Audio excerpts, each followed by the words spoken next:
सादर करीत आहे श्री श्रीपाद वल्लभ कथा. गुरुर्ब्रह्मा गुरुर्विष्णू गुरुदेव महेश्वरा, गुरु साक्षात परब्रह्म तस्मै श्री गुरुवे नमः. सद्गुरूंना नमस्कार करून आज आपण अध्याय 3 पाहत आहोत. नाव आहे राजाच्या मुक्या मुलास वाचा प्राप्त झाली. शंकर भट्ट वैद्य वल्लभदासांकडून झालेल्या उपचाराने पूर्ण बरा झाला होता. विश्रांतीनंतर शंकर भटाला बरे वाटू लागले व तो चिदंबरला जाण्यास निघाला. वाटेत विचित्रपूर नावाचे त्याला गाव लागले.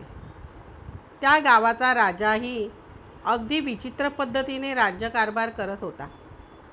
त्या राजास एक मुलगा होता, परंतु तो जन्मताच मुका असल्याने राजा नेहमी उदास असे.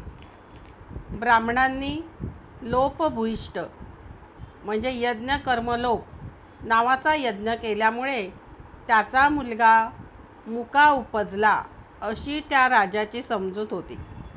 म्हणून राजा ब्राह्मणांना त्रास देत होता व त्यांचा अपमान करत होता व काही ब्राह्मणांना त्याने शिक्षाही केल्या होत्या.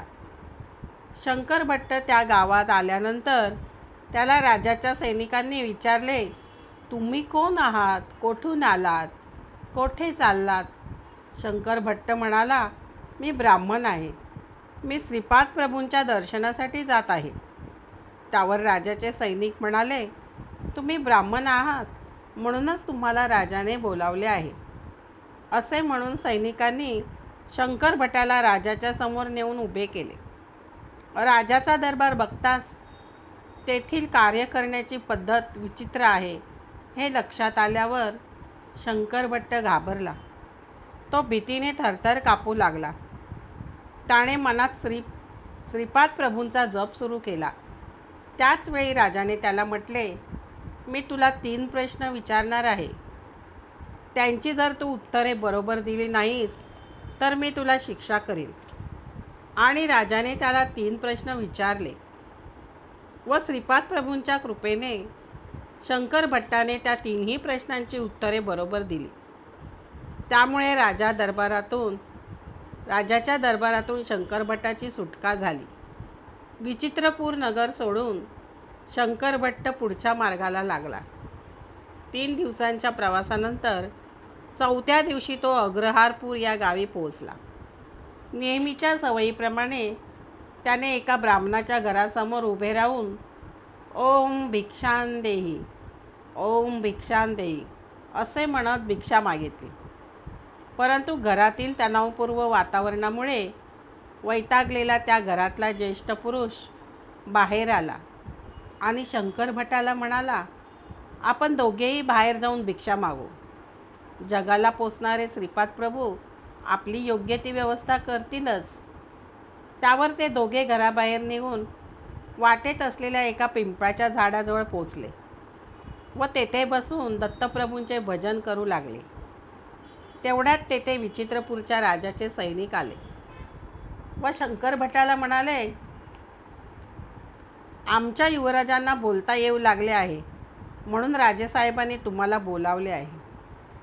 शंकर भट्ट त्याच्यासोबत असलेल्या गृहस्थाबरोबर सैनिकाच्या घोड्यावर बसून राजदरबारात गेले. तेथे युवराजांकडून असे कळले की ते बेशुद्धावस्थेत असताना स्वप्नात एक यती आला व त्याने युवराजांच्या जिभेवर विभूती टाकली.